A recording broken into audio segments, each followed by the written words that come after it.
فأعوذ بالله من الشيطان الرجيم. بسم الله الرحمن الرحيم. وقال الشيطان لما قضي الأمر إن الله وعدكم وعد الحق ووعدتكم فأخلفتكم وقال النبي صلى الله عليه وسلم لا يؤمن أحدكم حتى أكون أحب إليه من والده وولده والناس أجمعين. وقال تعالى في شان حبيبي إن الله وملائكته يصلون على النبي يا أيها الذين آمنوا صلوا عليه وسلموا تسليما. আমরা সবাই দরুদ ইব্রাহিম পড়ি, নামাজের যেটা দরুদ। اللهم صل على محمد وعلى آل محمد كما صليت على إبراهيم وعلى آل إبراهيم إنك حميد مجيد. اللهم بارك على محمد وعلى آل محمد كما باركت على إبراهيم وعلى آل إبراهيم إنك حميد مجيد. سبحانك لا علم لنا إلا ما علمتنا إنك أنت العليم الحكيم.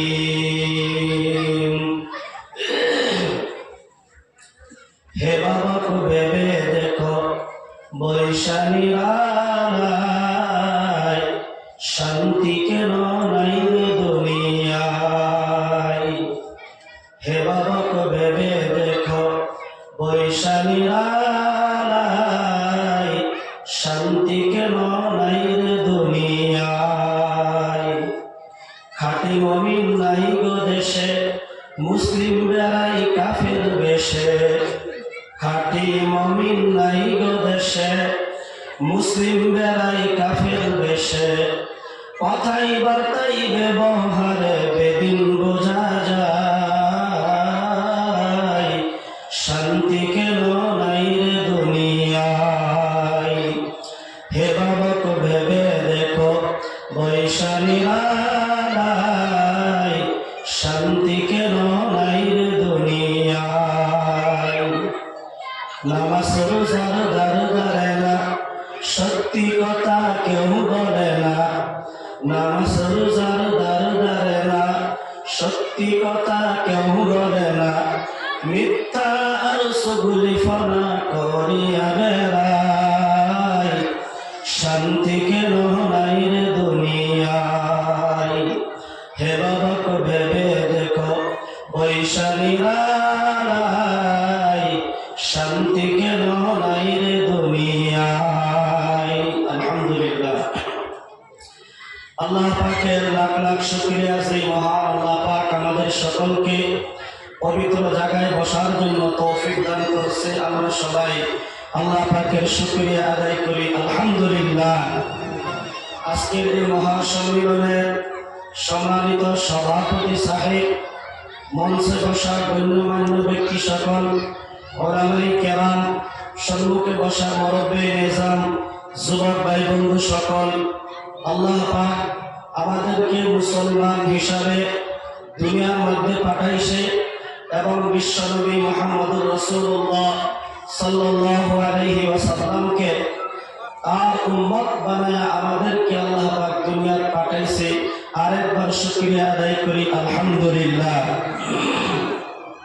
বন্ধুগণ, কোরআনে কারীমের একটি আয়াত তেলাওয়াত করেছি। আল্লাহর নবী সাল্লাল্লাহু আলাইহি ওয়াসাল্লামের বহু ভবিষ্যবাণী হাদিস থেকে একটি হাদিস পড়ছি। আশা করব সংক্ষেপে এই হাদিস এবং আয়াত থেকে কিছু আলোচনা শোনাইবার জন্য আল্লাহ পাক যাতে আমাদের সকলকে আমলের নিয়তে শুনবার তৌফিক দান করুন, আল্লাহুম্মা আমিন। বন্ধুগণ, আল্লাহ নবী সাল্লাল্লাহু আলাইহি ওয়াসাল্লাম বলেন, যেই জায়গার মধ্যে কোরআন এবং হাদিসের আলোচনা হয় ওই জায়গাটা যতক্ষণ আলোচনা হয় ততক্ষণ পর্যন্ত আল্লাহ তাআলার রহমতের ছায়া নিচে থাকে। সুবহানাল্লাহ। আল্লাহ তাআলার রহমতের দৃষ্টি ওই জায়গার মধ্যে ততক্ষণ পর্যন্ত থাকে। 2 নম্বর, দুনিয়ার মধ্যে জান্নাতের লগে সম্পর্ক থাকা। আল্লাহ নবী সাল্লাল্লাহু আলাইহি ওয়াসাল্লাম কয়েকটি জায়গা বলেছেন। একটা হলো মসজিদ বাইতুল্লাহর লগে সম্পর্ক, আল্লাহ জান্নাতের লগে সম্পর্ক। মাদ্রাসা, নবীর সাথে সম্পর্ক, আল্লাহ জান্নাতের লগে সম্পর্ক।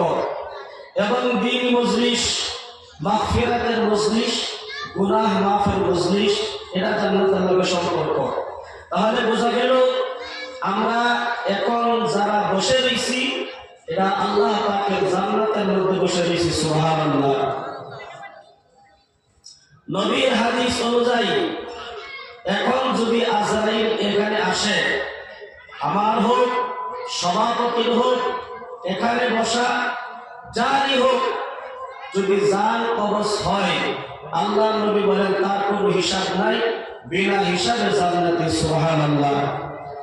এরপরে হলো যারা কোরআন এবং হাদিসের আলোচনা শুনে, প্রত্যেক সময় যদি শুনে, প্রত্যেকের আমল নামায় 500 রাকাত নফল নামাজ পড়ার সওয়াব। সুবহানাল্লাহ। আর ওই নামাজ, যেই নামাজ কবুল হয়েছে, আমরা ফরজ নামাজ পড়ি কবুল হয়েছে তা গ্যারান্টি আছে? সুন্নাত নামাজ পড়ি কবুল হয়েছে তা গ্যারান্টি আছে? কোনো গ্যারান্টি নাই। কিন্তু কোরআন এবং হাদিসের আলোচনার মজলিসে বসার পরেই 500 রাকাত কবুল নামাজ, যে নামাজটা পড়লে কবুল হয়, ওই নামাজের সওয়াব আল্লাহ পাক প্রত্যেকের আমলের মধ্যে লিখে দেন। সুবহানাল্লাহ। বন্ধুগণ, যাই হোক, আমরা এখানে যারা বসা প্রত্যেকের পিতা মাতা হয় ভালো আছেন, যার কারণে আমরা ভালো মায়ের ভালো সন্তান হয়ে ভালো কথা শুনবার জন্য ভালো জায়গার মধ্যে বসছি। আমি আমার সময় দেখলাম বাজারে অনেক ভিড়। আমি অনুবাদ করলাম যে আসলে প্যান্ডেলের কি জায়গা নাই, তাই মানুষের বাজারে বলে ঘুরতেছে বা কোনো চা হোটেলে বয়ে গেছে। তারপরে তাই দেখি না, এই জায়গার মানুষই নাই। আসলে তোমরা আসলে বাপ্পা যে ধোকা দেয় আল্লাহকে। কারণ যেই জায়গার মধ্যে কোরআন এবং হাদিসের আলোচনা হয়, ওই জায়গার মধ্যে ভিড় না হইয়া বাজার মার্কেটে ভিড় হওয়া মানে আল্লাহকে ধোকা দেওয়া। যে আল্লাহ আপনি দুনিয়ার মধ্যে যে জায়গাগুলো সম্মানিত জায়গা রাখছেন, ওই জায়গাটা আমরা নাই। মসজিদ সম্মানের জায়গা, মসজিদে না আসা মানে আল্লাহকে ধোকা দেওয়া। মুসলমান বেশ ধরে নামাজ না পড়া, আল্লাহকে ধোকা দেওয়া হলো না? আল্লাহ পাক আমাদের সকলকে বোঝার জন্য তৌফিক দান করুন। আল্লাহুম্মা আমিন। হযরত মাওলানা জমির উদ্দিন সাহেব বহুত আলোচনায় রাখছে, তার মধ্যে 1 জানুয়ারির রাইতের বিষয়ে আলোচনা করছে। যাই হোক, আল্লাহ পাক সকলকে আমল করার তৌফিক দান করুন। বন্ধুগণ, আমরা পত্রিকায় শুনি অমুক মুসলমান হয়ে গেছে, বড় কথা ছিল, অমুক জায়গায় 5 জন মুসলমান হয়ে গেছে। তখন আমরা আলোচনা করি যে পত্রিকায় তো মুসলমান হওয়ার রেকর্ড আছে, কিন্তু মুসলমান হিন্দু হওয়ার রেকর্ড নাই। এটা আমরা ভাবি না? কিন্তু পত্রিকায় আসে 5 জন মুসলমান হয়েছে, 1 জন মুসলমান হয়েছে, কিন্তু বড় দলে মুসলমান যে কাফের হয়ে যায় এটা তারাও জানে না, পত্রিকাও আসে না। আল্লাহ নবী সাল্লাল্লাহু আলাইহি ওয়াসাল্লাম বলেন, قال النبي صلى الله عليه وسلم 1 নাম্বার, মান তাশাব্বাহা বিকাওমিন ফাহুয়া মিনহুম। আল্লাহ নবী বলেন, দুনিয়ার মাধ্যমে যে জাতি যে কওমের মুশাবাহাত ইখতিয়ার করবে, অর্থাৎ মুসলমান হয়ে হিন্দুর কালচার নেবে, মুসলমান হওয়ার পর হিন্দুরা যে কাজ করে ওই কাজগুলো মুসলমানেরা করবে, তার মানে হলো মুসলমান আর হিন্দুর মধ্যে মুসাবাহাত হয়ে গেছে। হিন্দু যে কাজ করে মুসলমান সেই কাজ করে।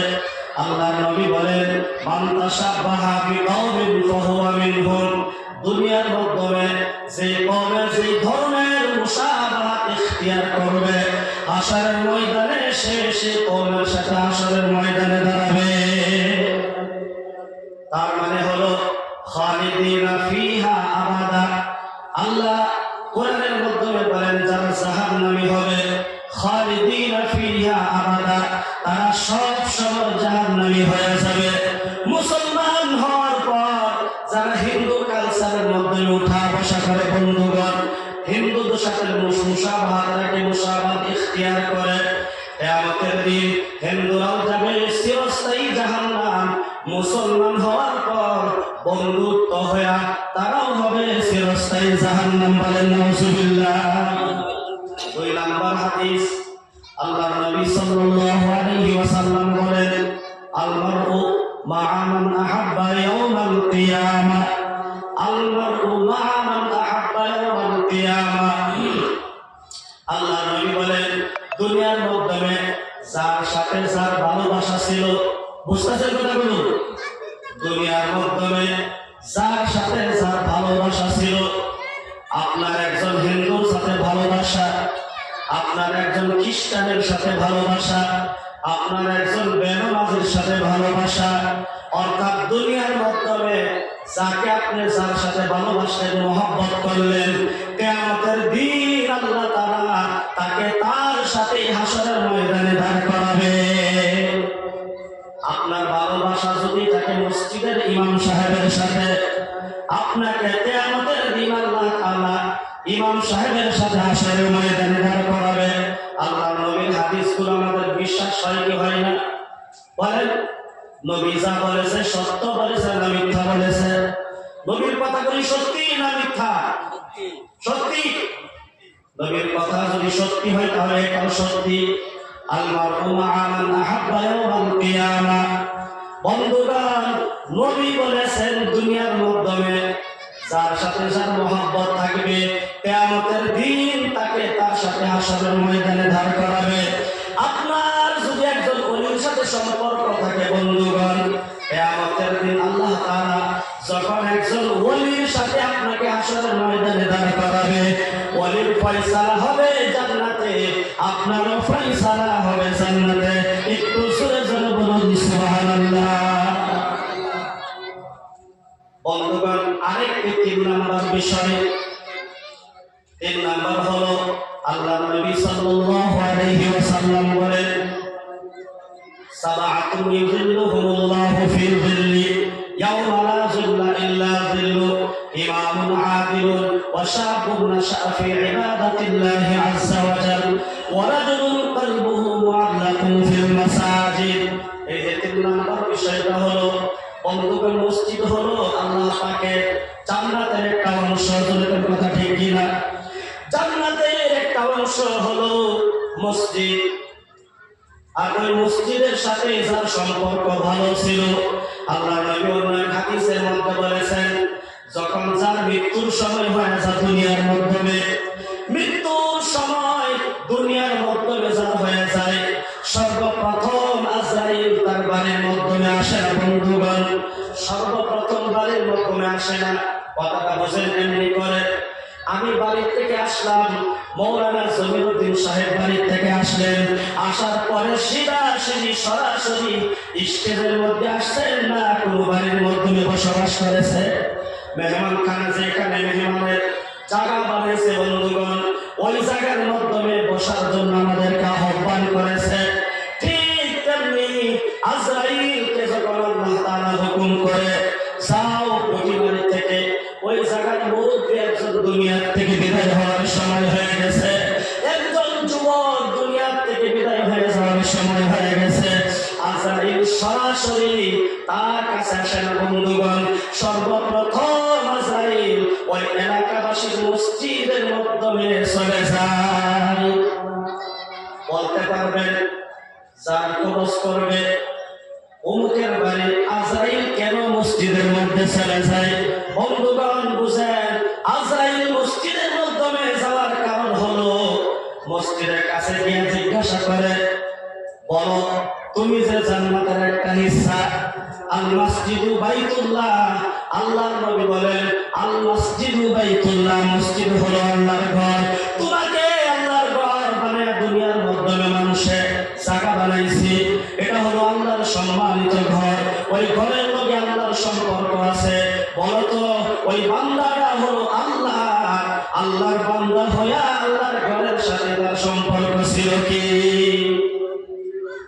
মসজিদ আল্লাহর ঘর, বান্দাও আল্লাহ। আজরাইল জিজ্ঞাসা করে, অমুক ভাইয়ের জান আজকে কবজ করা হবে, মসজিদ বলো বলো বলো, ওই মানুষটার কি মসজিদের সাথে ভালো সম্পর্ক ছিল? ভালো সম্পর্ক মানে হলো মসজিদের মধ্যে 5 ওয়াক্ত নামাজ আদায় করা।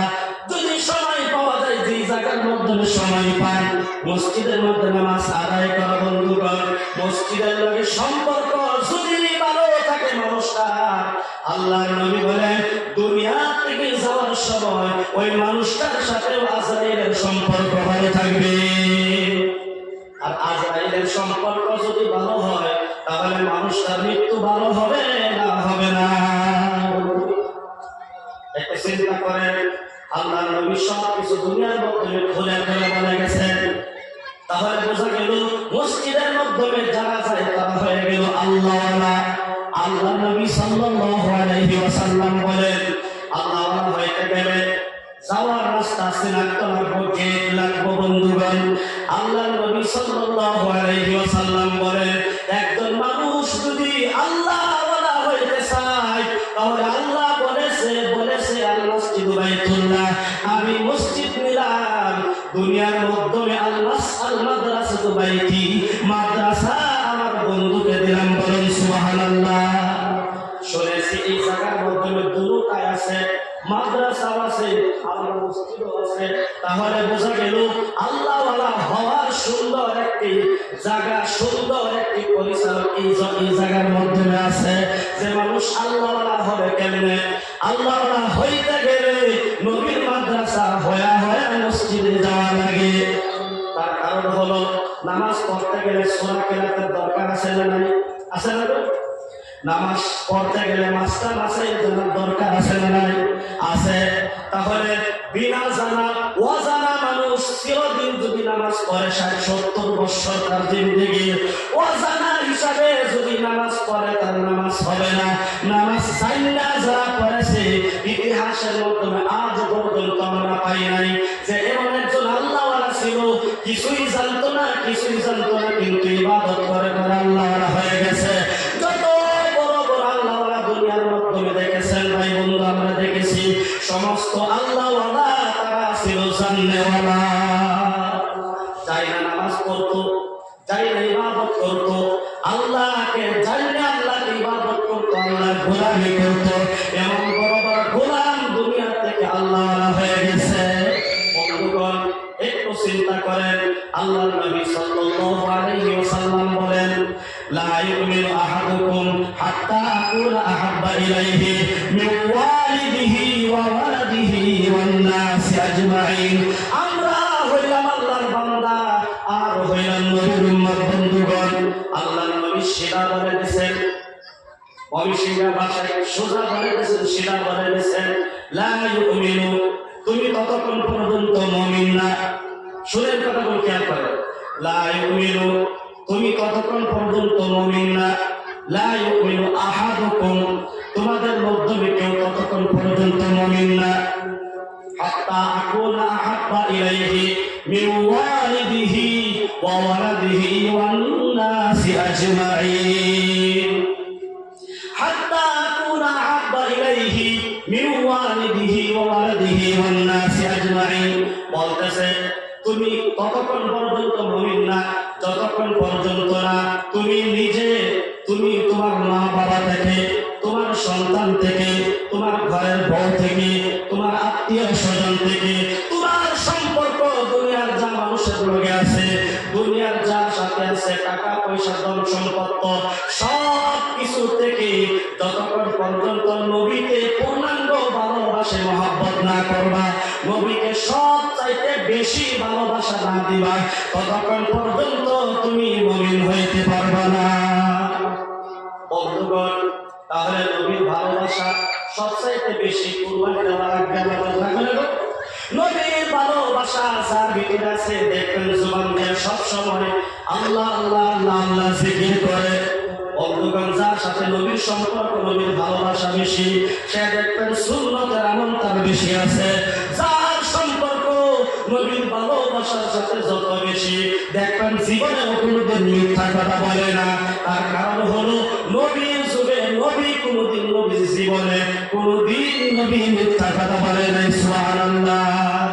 বন্ধুগণ, যার নবীর সাথে ভালোবাসা সবচেয়ে বেশি, সে জীবনেও গুনাহের কাছের দিকে আগ বাড়বেন না।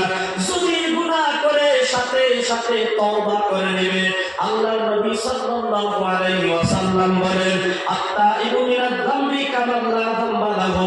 যে ব্যক্তি গুনাহ করার পর অনুতপ্ত হয়েছে, বুঝা ফেলাইছে আমার তো গুনাহ হয়ে গেছে, এখন যদি আমি মরে যাই তাহলে আমার জাহান্নামে যাওয়া লাগবে, সাথে সাথে আল্লাহ পাকের কাছে তওবা করে ফেলে। আল্লাহর নবী সাল্লাল্লাহু আলাইহি ওয়াসাল্লাম বলেন, যে ব্যক্তি সাথে সাথে তওবা করে, আল্লাহ তার জন্য এমন খুশি হয়ে যায়, এমন খুশি হয়ে যায় যেমন নাকি একজন মা সন্তানকে হারিয়ে ফেলাইছে। বলেন তো দেখি, মার সন্তান যদি হারায় যায়, মা কেমন লাগে দিনটা? যে সন্তানকে 10 মাস 10 দিন মা পেটে রেখে কষ্ট করেছে, দুনিয়ার জমিনে ভূমিষ্ঠ হওয়ার পর ঠান্ডার যুগে মা সন্তানকে আরাম দিয়ে মা কষ্ট করেছে, 2.5 বছর পর আমার সন্তানকে বুকের দুধ পান করাইছে, সন্তানের সমস্ত খেদমত মা করেছে, তার জিন্দেগীর সমস্ত কষ্ট সন্তানের পিছনে লাগায় দিছে। বলেন তো দেখি, এই মার একটা সন্তান যদি 5 বছর বয়স হয় আর ওই সন্তান যদি হারায় যায়, বলেন তো দেখি মা জায়গার মধ্যে ঠিক থাকতে পারে কি? কখনোই না।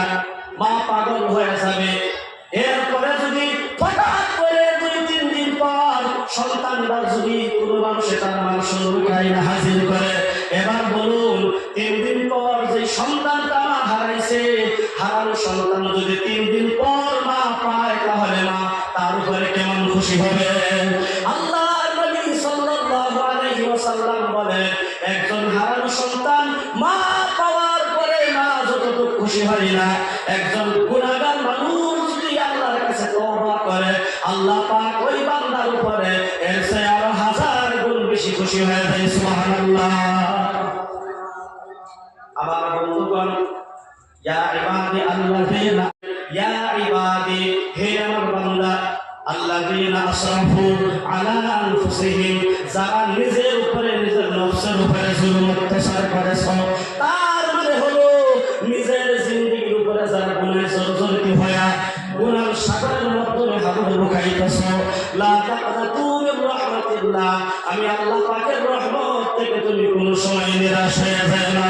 তার কারণ হলো বন্ধুগণ, বুঝতে পারবেন, একজন মানুষের 300 বছর বড় হায়াত আল্লাহ তাআলা এই জগতের মধ্যে দিয়েছিলেন, আর ওই মানুষটা একটা মাটির মূর্তি বানায়া সকাল ও সন্ধ্যা ওই মূর্তিটার পূজা করে। আল্লাহ তাআলা তার হায়াত দিয়েছিল 300 বছর। কয়শো বছর? আর আমাদের হায়াত জরুর 70 বা 60, 70-এর আগে অনেক বিদায় হয়ে যাইতেছে। সেঞ্চুরি কুবাই অনেক বহুত মানুষ আছে কম, যাদের 100 বছর বয়স হয়েছে,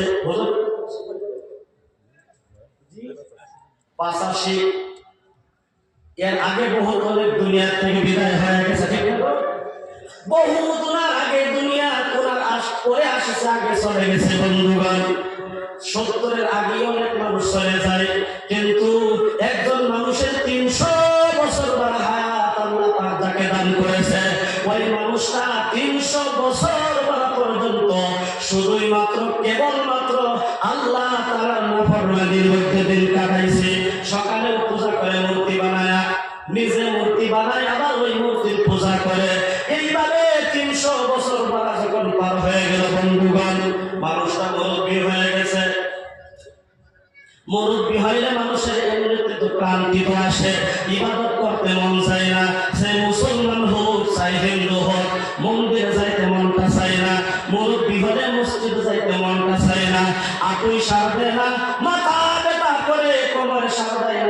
পড়তে জানে না, নামাজ পড়ার দেয় না, অসুস্থ, শুধু শুয়ে আসে নামাজ পড়ে, বসে বসে নামাজ পড়ে। বন্ধুগণ, মানুষটা মুরব্বী হয়ে গেল, আর ওই মূর্তির ইবাদত করতে পারে না, ইয়া সালাম ইয়া সালাম ইয়া সালাম আর বলতে পারে না। বন্ধুগণ, এমনি ক্লান্তিত হয়ে গেছে। ক্লান্তিত হওয়ার পর হঠাৎ করে ঘুমের ক্লান্ত তারে ধরে ফেলেছে। ঘুমের মাধ্যমে হঠাৎ করে বলতেছে ইয়া সালাম, বাদ দিয়া বলতেছে মানুষটা ইয়া গফফার ইয়া গফফার। একবার উচ্চারণ করলো ইয়া গফফার। আল্লাহ তাআলা বলেন, ফেরেশতা তুমি সাক্ষী হয়ে যাও, ওই মানুষটার 300 বছরের গুনাহ আমি আল্লাহ তাআলা মাফ করে দিলাম। সুবহানাল্লাহ। 300 বছর নাফরমানি করার পর শুধুমাত্র একবার ডাক দিয়েছে ইয়া গফফার, আল্লাহ তাআলা সাথে সাথে তাকে মাফ করে দিয়েছে। ফেরেশতা জিজ্ঞাসা করলো, আল্লাহ বুঝতে পারলাম না কি হয়ে গেল, যে মানুষটা 300 বছর তোমার নাফরমানি করেছে তার দ্বারা কি হয় নাই, কেমন গুনাহ করেছে? বন্ধুগণ, তুমি এক ডাকে মাফ করে দিলা। আল্লাহ তাআলা বলেন, ফেরেশতা শোনো, ফেরেশতা শোনো, ফেরেশতা শোনো, 300 বছর বড়া যাকে ডাকছে সে কোনোদিন জবাব দেয় নাই। একবার আমাকে ডাক দিয়েছে, তার ঘুমের ক্লান্তিতে। আমি আল্লাহ যদি জবাব না দেই তাহলে ওই মাটির মূর্তি আর আমি আল্লাহর মধ্যে পার্থক্যটা কি হয়ে থাকবে? লা তাকনাতু মির রাহমাতিল্লাহ, ইন্নাল্লাহা ইয়াগফিরুয যুনুবা জামিআ। বন্ধুগণ, আমরা মুরব্বি যারা হয়ে গেছি, যুবক হয়ে গেছি, যুবক ভাই বন্ধু সকল মুরব্বি নিজাম আজকে এখানে বসা যারা অধিকাংশই মুরব্বি হয়ে গেছেন, বহুত গুনাহ হয়েছে, তাতে কি হয়েছে? আজকে খাস দিলে তওবা করেন আল্লাহ, আর সামনে যতদিন বাইসা থাকি কোনদিন আর গুনাহের কাজের মাধ্যমে হাত বাড়াবো না। লা তাকনাতু মির রাহমাতিল্লাহ, ইন্নাল্লাহা ইয়াগফিরুয যুনুবা জামিআ। আল্লাহ তাআলা বলেন, যে বান্দা আমার রহমতের সম্মুখে এসে হাজির হয়ে যায়, ইন্নাল্লাহা ইয়াগফিরুয যুনুবা জামিআ, বান্দা তওবা করলে আল্লাহ তাআলা তার জীবনের সকল গুনাহগুলো মাফ করে দেন। সুবহানাল্লাহ। বন্ধুগণ, আরেকটা দৃষ্টান্ত দিয়ে কষ্ট লাগছে, 5 মিনিট বিষয় নিয়ে কষ্ট হবে। আরেকটা দৃষ্টান্ত দিই। বন্ধুগণ, মুসা আলাইহিস সালামের জামানার মধ্যে একজন মুরব্বী মানুষ তার সন্তানকে কাঁধে নিয়ে যাইতেছে রাস্তা দিয়া যখন ছেলে বাপ যাইতেছে, সন্তান তো বাবাকে অনেক কথাই জিজ্ঞাসা করে। সন্তান জিজ্ঞাসা করতেছে, আল্লাহ আমার আব্বা শোনো, তোমাকে আমি কিছু প্রশ্ন করি। বলে, বাবা করো প্রশ্ন, যদি আমার ক্ষমতা আছে তাহলে জবাব দিব, যদি ক্ষমতা নাই তাহলে জবাব দেওয়ার তো কোনো সুযোগ থাকে না। বলতেছে, আব্বা এই যে দুনিয়াটা হলো বিশাল বড় আকারের আল্লাহ বানাইছে, এই দুনিয়ার মধ্যে কত বড় বড় বস্তু বানাইছে আল্লাহ। এই যে পাহাড়টা আমি দেখতে পাচ্ছি, এত বড় পাহাড়, আব্বা তুমি বলো এই পাহাড় থেকে বড় কোনো বস্তুকে এই জগতের মাধ্যমে আল্লাহ তাআলা কি সৃষ্টি করেছে? আব্বা বলতেছে, হ্যাঁ আছে। বলে, এই পাহাড় থেকে বড়টা আছে, বড় বড় সাগর আছে, সাগর মহাসাগর আছে, বড় বড় সাগর আছে। বলতেছে, আব্বা এই সাগর থেকে আরো বড় কিছু আছে। বলে, দেখো আল্লাহর আকাশটাই তো কত বড়।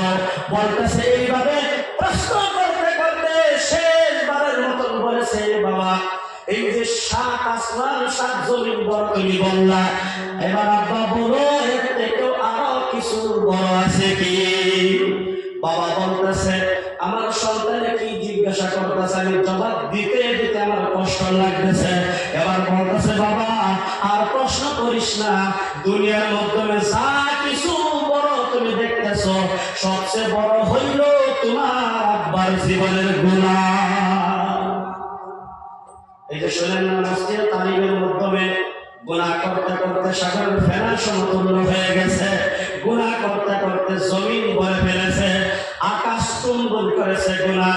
এরপরেও যদি বান্দা একবার আস্তাগফার পড়ে আল্লাহ তার সকল গুনাহগুলো তার মাফ করে দেয়। তালিম বলে না, বন্ধুগণ বলতেছে, তোমার আব্বার বড় গুনাহ সবচেয়ে বড়।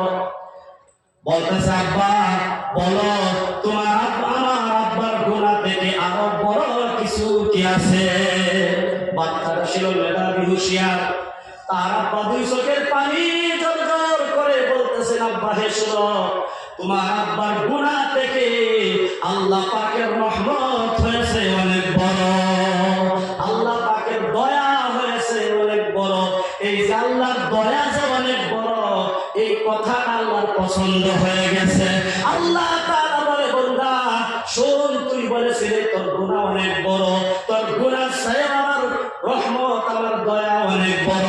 যা, যদি আমার রহমত বড় তুমি বলেছো, আমার দয়া যদি তুমি অনেক বড় বলেছো, আমার দয়ার দ্বারাই যা বান্দা তোর বড় গুনার সাগরকে আমি মাফ করে দিলাম। সুবহানাল্লাহ। বন্ধুগণ, খাস করে তওবা করবেন, আল্লাহ পাকের কাছে তওবা করেন, একজন মুমিন হয়ে যান, একজন মুমিন হয়ে যান। লা ইউমিনু আহাদুকুম হাত্তা আকুনা আহাব্বা ইলাইহি মিন ওয়ালিদিহি ওয়া ওয়ালাদিহি ওয়ান নাসি আজমাইন। ওলামায়ে কেরাম ডাকেন নেকের রাস্তায়, নবীগণ ডাকছে নেকের রাস্তায়, জান্নাতের রাস্তায়, সাহাবায়ে কেরাম দায়িত্ব হয়ে গেছে জান্নাতের রাস্তায়, তাবেঈন তারপরে যারা তারাও ডাকছে জান্নাতের রাস্তায়, তাবেঈন তারাও ডাকছে জান্নাতের রাস্তায়। এখন শুধুমাত্র জমিনের মাধ্যমে কিয়ামত পর্যন্ত থাকবে হযরত ওলামায়ে কেরাম। ওলামায়ে কেরাম কিয়ামত পর্যন্ত একটাই স্লোগান থাকবে, চলেন জান্নাতের রাস্তায়। তাহলে বোঝা গেল যারা আল্লাহ ওয়ালা তারা আল্লাহর দিকে ডাকে, আর শয়তানের কাজ হলো গুনার দিকে ডাকা। وقال الشيطان لما قضي الأمر إن الله وعدكم وعد الحق ووعدتكم فأخلفتكم। এই আয়াতের ব্যাখ্যা অল্প বলবো বন্ধুগণ। আমরা দুনিয়ার মাধ্যমে যা কিছু করি গুনাহের কাজ, এই গুনাহ কাজ করায় শয়তানের, কে করায় গো? শয়তানে গুনাহের কাজ করায়, মিথ্যা কথা শয়তানের জবানের দ্বারা বলায়, গানের আড্ডার মাধ্যমে শয়তানে নিয়ে যায়, নাচ গানের মাধ্যমে শয়তানি নিয়ে যায়, বাজার মার্কেটের মাধ্যমে ফজল সময় নষ্ট করা শয়তানে নিয়ে যায়। বন্ধুগণ, এই যে শয়তান বড় বড় বলে বাজার আসো, বাজার অনেক বহুত মজা আছে। এই যে একটা বাজার, যুবক হইল রাসূল পাকের সৈনিক, তার কারণ হলো এই দুনিয়ার মাধ্যমে ইসলাম প্রচার করার কারণে সর্বশ্রেষ্ঠ ভূমিকা পালন করেছে যুবকেরা। হযরত আবু বকর সিদ্দিক রাদিয়াল্লাহু আনহু ইসলাম গ্রহণ করার সময় যুবক ছিলেন। হযরত ওমর ফারুক রাদিয়াল্লাহু আনহু ইসলাম গ্রহণ করার সময় 26 বছরের যুবক ছিলেন। হযরত উসমান রাদিয়াল্লাহু আনহু ইসলাম গ্রহণ করার পর যুবক ছিল। হযরত আলী রাদিয়াল্লাহু আনহু ইসলাম গ্রহণ করেছেন, তার বয়স ছিল মাত্র 8 বছর। এইভাবে সাহাবায়ে কেরাম যারা ইসলাম গ্রহণ করেছে আর তারা রক্ত দিয়ে ইসলামের পতাকা উপরে উঠাইছে, তারা সবাই যুবক ছিল। বন্ধুগণ, চিন্তা করেন আজকের সমাজের যুবকেরা কোথায় ঘুরতেছে? সবার যুবক যে জায়গার মাধ্যমে যুবক মসজিদের সাথে সম্পর্ক ভালো আছে, যে জায়গার মাধ্যমে যুবক ইসলামের সাথে সম্পর্ক ভালো, মাদ্রাসার সাথে সম্পর্ক ভালো। আমি দুনিয়া আসলে অনেক কোনা জায়গার মাধ্যমে করেছি বন্ধুগণ। এই যে জানুয়ারি মাসের মাধ্যমে আমাদের চাচা ভাইস্তা যারা আছে, ভাতিজারা যারা আছে, আমাদের সন্তান যারা আছে, আজকে 15-20 দিন আগে থেকে তারা ডিজে বাবা করে রাখছে যে জানুয়ারি খুব সুন্দর করে মানাবো। ডিজে ভাড়া করে রাখছে, 1500, 5000, 10,000 টাকা খরচ করে এই জানুয়ারির মাধ্যমে জানুয়ারি পালন করে। আমার বন্ধুগণ, যেই জায়গার মাধ্যমে হিন্দুয়ানি কালচারের সাথে সম্পর্ক থাকে, এই জায়গা কোনদিন আল্লাহ পাকের দয়া ছায়া থাকে না, ওই জায়গা কোনদিন আল্লাহ পাকের বরকত হতে পারে না। একটা দৃষ্টান্ত দিয়ে বুঝতে পারবেন। আল্লাহর নবী সাল্লাল্লাহু আলাইহি ওয়াসাল্লাম মসজিদে নববীর মাধ্যমে বসা, এমনি হযরতে আবু বকর সিদ্দিক রাদিয়াল্লাহু আনহু নবী আয়েশা দেখতেছে, নবী কাঁদতেছে, জিজ্ঞাসা করলো, ইয়া রাসূলুল্লাহ, আপনি কাঁদেন তার কারণ কি? বিশ্ব নবী মুহাম্মদুর রাসূলুল্লাহ সাল্লাল্লাহু আলাইহি ওয়াসাল্লাম বলেন, এই যে এখনই হযরতে জিবরাইল আলাইহিস সালাম আমার পাশ থেকে ঘুরে গেছে, বলে সুসংবাদ শোনা গেছে, আমার উম্মতের জন্য সুসংবাদ শোনা গেছে, খুশখবরি শোনা গেছে। বলে কি খুশখবরি? বলে আল্লাহ তাআলা বলেছেন, হাবিবেরে আপনার উম্মতের মধ্যে যারা দাড়ি পাকা মুরব্বী, যারা ইসলামের মাধ্যমে দাড়ি পাকাইছে মুরব্বী মানুষ, তাদেরকে আল্লাহ কিয়ামতের দিন আযাব দিলে আল্লাহ পাকের নিজের শরম লাগবে। বলতেছে যারা দাড়ি পাকা কবরে গেছে, এই যে সভাপতি সাহেব দেখেন কত সুন্দর দাড়ি পাকা, আমার সংসদ মুখে বসা মুরব্বী সাহেব। এবার বলে একজন মুরব্বী যার বাড়ি থেকে মুরব্বী বিদায় হয়ে গেছে, দেখবেন মুরব্বী যে বাড়িতে নাই ওই বাড়িটা অন্ধকারের মতন। সেরকম কথা ঠিক কিনা? তার কারণ আল্লাহর নাম নেওয়া মানুষ নাই বাড়ির মধ্যে। মুরব্বী ছিল হাতের মধ্যে তসবিহ, সব সময় আল্লাহর নাম গুনতো, জপতো, আল্লাহকে ডাকতো। সেই দিন মুরব্বী বাড়ি থেকে বিদায় হয়ে গেছে, আল্লাহ পাকের বরকত ওই বাড়ি থেকে আল্লাহ উঠায় নেয়। তেমনি বন্ধুগণ, যে জায়গার মাধ্যমে ইসলামের সাথে ভালোবাসা থাকে না, যে জায়গার মাধ্যমে যুবকরা ইসলামের সাথে সম্পর্ক ভালো রাখে না, মসজিদের সাথে সম্পর্ক ভালো রাখে না, ওই জায়গা থেকে আল্লাহ পাক বরকত উঠায় নেয়। আল্লাহ নবী সাল্লাল্লাহু আলাইহি ওয়াসাল্লাম বলেন, আমার সাথে সম্পর্ক ভালো রাখতে হলে, আমাকে মহব্বত করতে হলে, তাহলে তোমার জান্নাত হবে। আরেকটা দৃষ্টান্ত দেই বন্ধুগণ, যেই জায়গার মাধ্যমে আল্লাহ পাকের ভালোবাসা থাকে, নবীর সাথে মহব্বত থাকে, সে সব সময় আল্লাহর কাছে হিদায়াতের দোয়া চায়। বন্ধুগণ, আল্লাহর নবীর একজন সাহাবী ছিল হযরতে আবু হুরায়রা রাদিয়াল্লাহু আনহু। দেখবেন হাদিস শরীফের মাধ্যমে অধিকাংশ হাদিসের রাবী হলেন হযরতে আবু হুরায়রা রাদিয়াল্লাহু আনহু। একদিন হঠাৎ করে হযরতে আবু হুরায়রা রাদিয়াল্লাহু আনহু সকালবেলা নবীর কাছে আয়েশা হতাশ হয়ে কাঁদতেছেন। আবু হুরায়রার কান্দন দেখে আল্লাহর নবী বলেন, আবু হুরায়রা কেন কান্দো? বলে, আমি কান্দি একমাত্র এই কারণে, এই যে গতকাল রাত্রে আপনার কাছ থেকে বাড়ি যাওয়া আমার দেরি হয়ে গেছে, নবী আপনার খেদমত থেকে বাড়িতে ফিরা আমার দেরি হয়ে গেছে, আমার মা আমাকে পেটাই করেছে। সংক্ষেপে বলি, বলতেছে নবীর দরবার ছাড়বি না, হয় নবীকে রাখবি, না হলে আমাকে রাখবি।